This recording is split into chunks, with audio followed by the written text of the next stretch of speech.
Hi, this is Mark from LongIslandWatch.com. Yeah, Seiko dates back to late 1800s, but did you know that they produced their first domestic being Japan, wristwatch in 1913?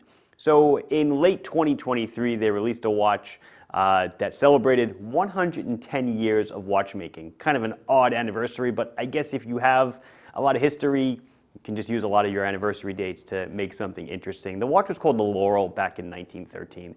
It doesn't really have much to do with the watch I'm going to show you today, but it is a cool looking, right around 40 millimeter Seiko 5 that comes with an extra strap and cream color dial. I think it's really nice. I'm also going to show you two others, one USA edition, Seiko 5, and then another one that is another Seiko 5, but it's based off of an older model, very vintagey inspired, vintage looking.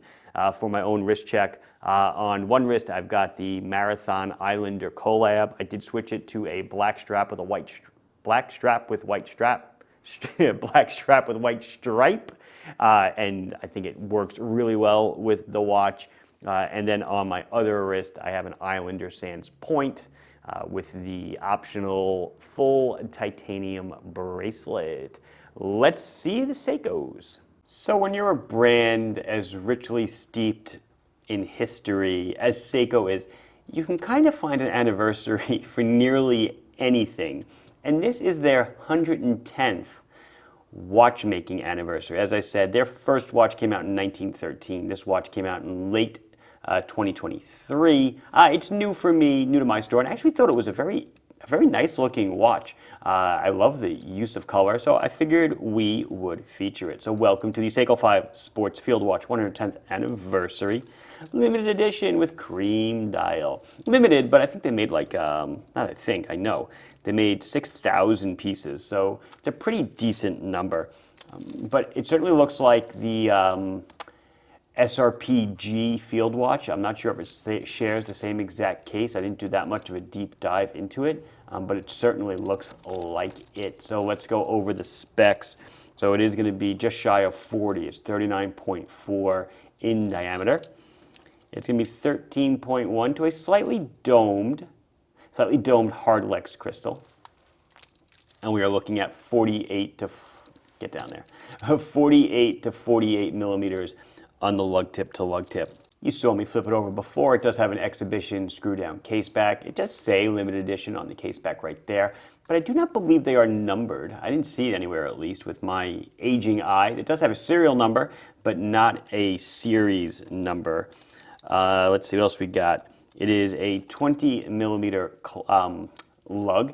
It's a really nice looking bracelet. Sorry for all the wrinkling. It's, you know, once you get to these kind of multi-link bracelets, the stickers just make a lot of noise. It does, though, have solid end links.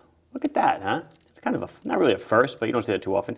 Solid link size with pins. It is a 4-position micro-adjust clasp flip lock.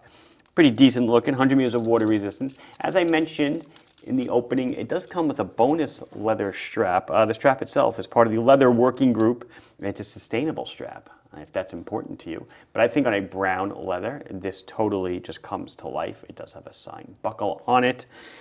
Let's see, it is powered, if you couldn't figure it out by now, by Seiko's own. Every watch you see today is powered by Seiko's own 4R36 movement, which hand winds, hacks, 40 hours of power reserve, 2 clicks to change the time, 1 click. Day and date. Check out those blue hands though, huh? Are those like super nice or what? A little too close, but yeah, really nice blue hands, beautiful cream dial, little accents on the 24-hour scale, done in a reddish orange hue. In case you can't tell, I do actually really like this watch. $340 is your street price, and it weighs 146 grams, if that is important to you. So the next two you're going to see are based off of the standard 5KX platform. So you're going to be looking at much like an SKX 007 case, or like that 5KX case with a push-pull crown, 100 meters of water resistance, flat hardlex crystal, etc. This is a special edition watch made for the US. I have 3 versions. This is the black. There's a silver version and a blue version, which I'm not showing here today. But it's very similar. They're supposed to be inspired by vintage race cars.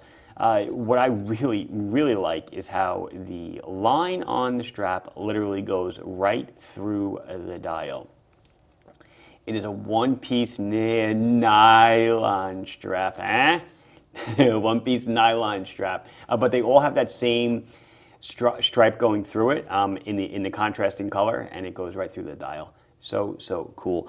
So you probably know the specs on this by now, but just in case you don't, 42.5 on the diameter. It is 13.4 thick to a flat hardlex. 46 on the lug to lug. It does have an exhibition screw down case back. You can see it there, just below the strap. Nothing crazy to see there. 22 millimeter lug attachment. Obviously, it will also comes on this nylon strap, but if you have a bracelet on your 5KX that you want to transport onto here, it will fit. Water resistance is 100 meters. Weight on the strap is 102 grams. What I really dig about this watch, which is different, I feel is very different, is the use of 60 on the bezel. Not something you normally see. It is a unidirectional 120 click, and it's got your standard, I'm going to call it standard dive timing markers, but being that we don't have 0 to 20 in a contrasting color, instead there's a line under it. I guess that's kind of their nod that, hey, it's a dive timing bezel. But to me, it is more, I want to say aviation themed, but that's not the right word. It is more automotive themed, excuse me. I like the use of the block font and stuff. I think it looks much better. And again, the 60 at the bezel, I think just makes the whole thing just appear to be a little bit different. But we come in on the dial. Cool hands, nice accenting. Almost looks like a tachometer needle, right? Done in orange. Super cool. Nice silver chapter ring. Nice, right?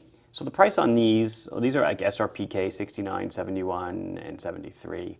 That's the suggested price. The street price is going to be $280 for this one. I have one more to show you. So of course, Seiko reaching back into the archives and rejuvenating, reimagining, renovating a design from the late 60s based off of the 51, 26, 81, 30. If I can find a photo, I will pop it up. I should be able to. This watch is going to come in 3 varieties. I have the silver dial here. There is a black dial, and there's a third dial, which right now fell out of my head. So I'm sorry. I don't remember what it was, but I went with this one because it is supposed to be a vintage-inspired watch. I do feel silver dials are much more vintage-inspired than any other color. And again, I think it looks good, but I love the contrast of the automatic in blue and then the orange seconds hand. But again, it's based off of the 5KX, so you're looking at all the same size specs I just gave you. The difference here is we're on a bracelet, and because they are folded end links on these guys, you are going to get by default, female or negative end links, size with pins, 4-position clasp, all that same happy horse stuff.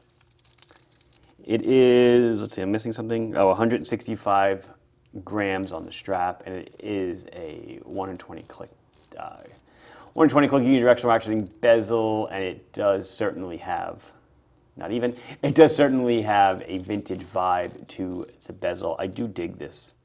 It's groovy. This watch is groovy, man.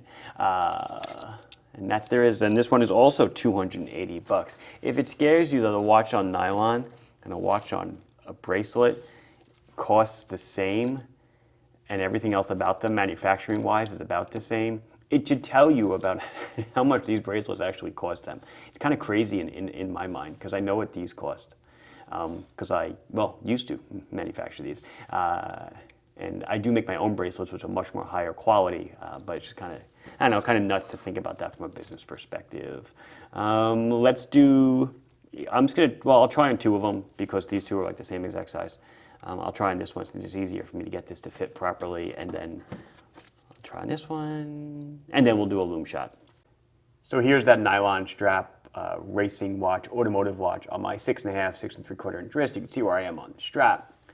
Obviously, these fit me just fine. Looks really nice, man. That is so super sporty. I love the pinstriping. It looks great. Let's try on the field watch. There it is. It fits great. I call it a field watch. It's probably more of an aviation-inspired watch or military inspired watch, but still, I dig it. Here I am. There's the bracelet. Looks nice, feels nice, fits nice. That brown leather strap, definitely the way to go. Whether you're into sustainability or not, it is certainly an awesome looking combination. First up will be that 40 millimeter field aviation watch, whatever you want to call it. Seiko uses their own LumiBrite, so it looks fantastic. And then here is that watch on the nylon strap. It's Seiko, so we know it's going to be just fine in the dark. And that's going to do it for us today. This has been Mark from LongIslandWatch.com showing you a bunch of new Seikos, including the 110th anniversary, 110 years of making watches. Please like the video if you enjoyed it. Subscribe to the channel if you have not done so. Questions, comments, concerns, allegations, anything you want to say, please put it down below and I'll be sure to address it as soon as I can. Thank you very much for watching. Bye-bye.